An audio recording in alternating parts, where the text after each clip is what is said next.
At the time, there was no visible emergency demanding attention. The organization was not collapsing.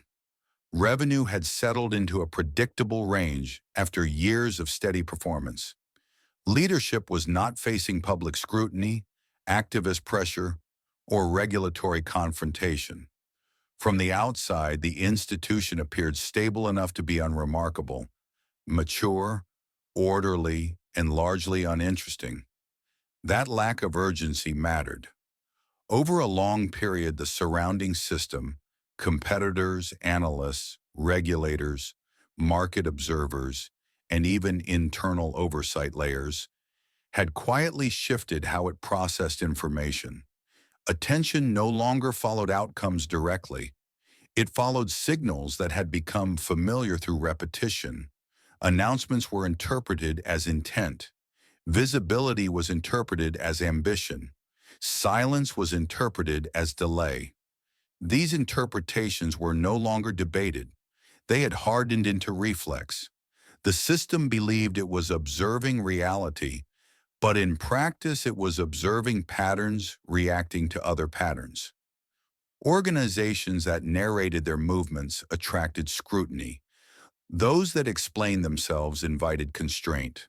Those that framed their future triggered response, negotiation, or interference.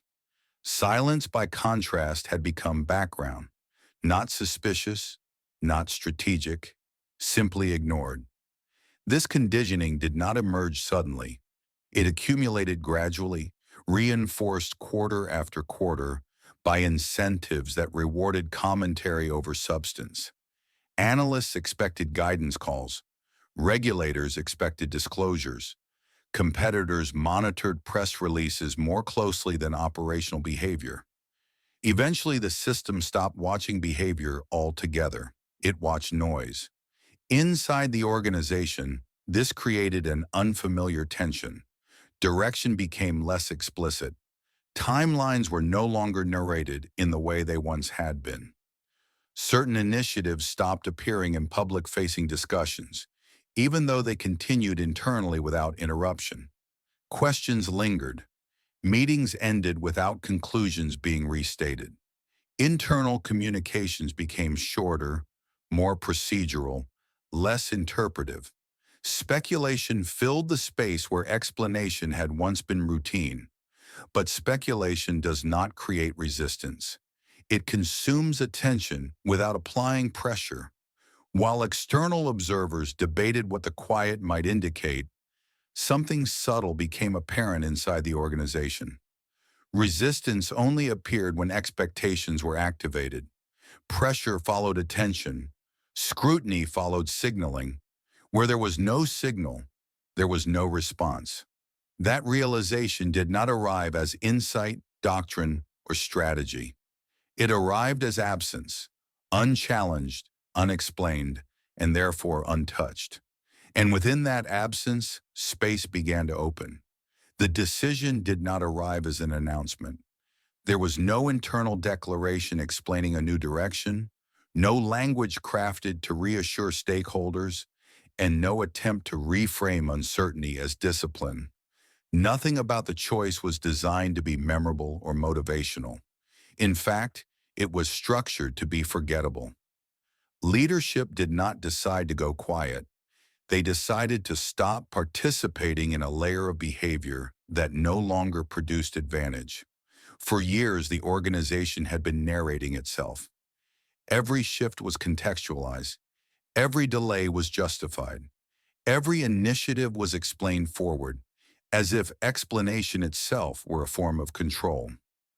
Over time, that narration had become less informative and more reactive. It existed not to clarify reality, but to preempt interpretation. That was the layer they withdrew from. The decision was narrow and procedural rather than ideological. Narrative and execution were separated. Certain projects continued without being discussed. Others were allowed to disappear from public-facing language without formal cancellation. What changed was not the work, but the visibility of the work. Nothing was hidden, nothing was denied. There were no secrets to protect. It wasn't secrecy. It was non-participation.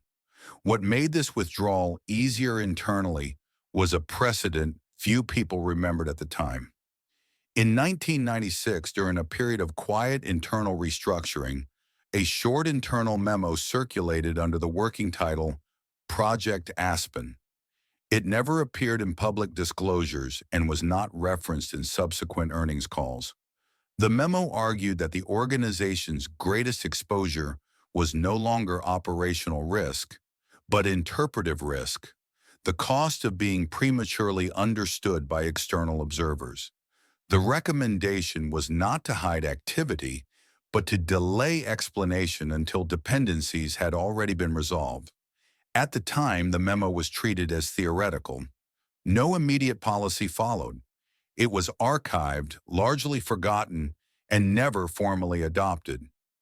Years later, fragments of that logic quietly resurfaced, not as doctrine, but as permission. The decision to withdraw from constant explanation wasn't framed as innovation. It was framed as restraint that had been contemplated before, even if it had never been executed fully. That history mattered internally. It made the silence feel less like improvisation and more like deferred judgment finally being exercised. The organization simply became harder to read, meetings grew shorter, external messaging became procedural rather than explanatory. Initiatives that once would have been previewed were allowed to surface only when they were complete. This lack of framing unsettled some observers. But unsettlement is not resistance. It is uncertainty without leverage. By refusing to clarify itself, the organization allowed others to misread it. And in a system trained to respond to clarity, misreading created a temporary vacuum. That vacuum was the real decision. The consequence did not appear immediately. At first, nothing happened, and that absence of reaction reinforced the misreading that had already begun. Competitors assumed the organization had deprioritized certain areas. Analysts adjusted their expectations downward. External attention migrated toward louder actors who continued to announce, explain, and position themselves visibly. Pressure followed noise, as it always does. What went largely unnoticed was that constraint followed attention as well. As scrutiny shifted outward, the organization found itself operating inside a quieter environment. Decisions that would normally have attracted commentary proceeded without it. Negotiations that might have triggered resistance advanced without interruption. Structural adjustments occurred without being framed as inflection points. None of this looked impressive from the outside, which was precisely why it worked. The system had trained itself to respond to declared intent. Because no intent was declared, nothing was resisted. The absence of narrative removed the hooks that external actors relied on to intervene. This created a window, not a dramatic one, not a decisive one, but a functional one. Inside that window, work finished before it was noticed. Dependencies were resolved without being contested. Trade-offs were absorbed quietly instead of being litigated in public view. By the time the outcome became visible, the surrounding conditions had already changed. Observers described the result as unexpected. Some framed it as clever. Others called it counterintuitive. A few attributed it to superior discipline. But those descriptions flattened what had actually occurred. The success did not come from control. It came from misalignment. The system expected visibility. It received absence. And because it had stopped interpreting absence as meaningful, it failed to react until reaction was no longer relevant. That delay created advantage, but it also created cost. Internally, sustained ambiguity began to take its toll. People can tolerate disagreement longer than they can tolerate silence. When explanation disappears, uncertainty fills the space, and uncertainty erodes alignment quietly, without confrontation. Teams struggled to understand whether quiet meant stability or neglect. Middle layers found it harder to translate decisions into confidence. Authority became harder to locate when intent was no longer narrated. Some senior figures left, not out of protest but uncertainty. Others stayed but hesitated. Decision-making slowed as people waited for signals that were no longer coming. The organization gained external freedom. It paid for it with internal clarity. That trade-off was never discussed publicly. It rarely is.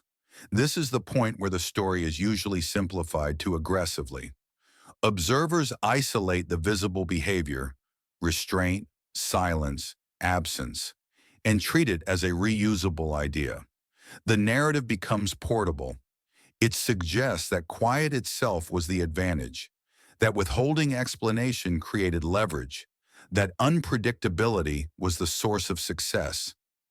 That interpretation is comforting. It is also wrong. Silence is inert. By itself, it does nothing. The advantage came from a temporary mismatch between expectation and reality inside a system that had trained itself to respond to familiar signals. When the organization withdrew from the signaling layer, it did not become clever. It became illegible. Illegibility only creates advantage when the system is unprepared to interpret it. That condition no longer holds. Today, silence is logged. Absence is modeled. Restraint is interpreted as intent rather than irrelevance. What once bypassed scrutiny now attracts it. This is why imitation fails. Executives attempt to copy the behavior without recreating the context. They preserve ambiguity in systems that now treat ambiguity as a signal. They withhold explanation where explanation would reduce friction. The result is not surprise, it is exposure. Once a system learns that absence can matter, absence stops being ignored. The original success cannot be repeated because the conditions that allowed it no longer exist. What made the strategy effective was not intelligence or discipline, it was timing. The organization moved through a system that had stopped looking for what it did not know how to interpret. Absence passed unnoticed not because it was powerful, but because it was illegible. Once that illegibility was recognized, the opening closed. The success is remembered. The conditions are forgotten. Over time, silence is reframed as superiority. Restraint becomes identity. Absence is credited rather than contextualized. And that is where the cost accumulates. When a behavior is credited for an outcome it did not cause, it is repeated long after it stops working. Silence becomes dogma, ambiguity becomes habit. At that point, the organization is no longer responding to its environment. It is reenacting a memory. Systems outside adapt faster than narratives do. By the time the mismatch is visible, the advantage has already vanished. What remains is not a lesson to apply. It is a record of a moment when expectation lagged reality, briefly, unrecoverably, and at cost. That cost does not announce itself. It lingers. And by the time it becomes visible, the success that created it has already been rewritten as something simpler, cleaner, and far more misleading than the truth.